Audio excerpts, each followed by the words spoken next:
如果我拍台兇學生洗腦教育，叫人點撐啊？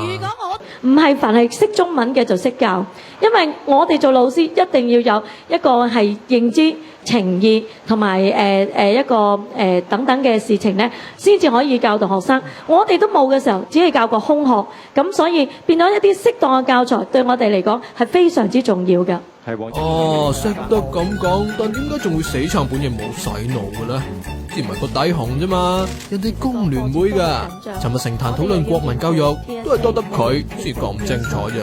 即係我哋就要去認識呢樣嘢，多角度去思考嘛。所以點解你唔可以俾我講埋去咧？我未講完。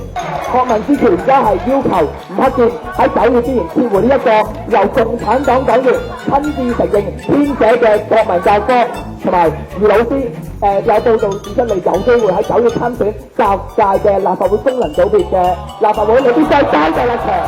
咁我諗你睇清楚先啦。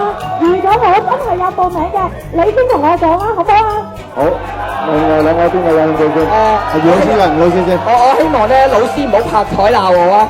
大家喺個論壇度互相尊重，唔好拍台啊！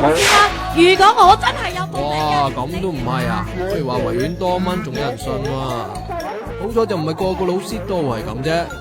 吳美蘭老師請發言。就唔好同學生鬧交啦。嗱，好老實，我都建議佢延遲，俾多一年我哋空間去討論。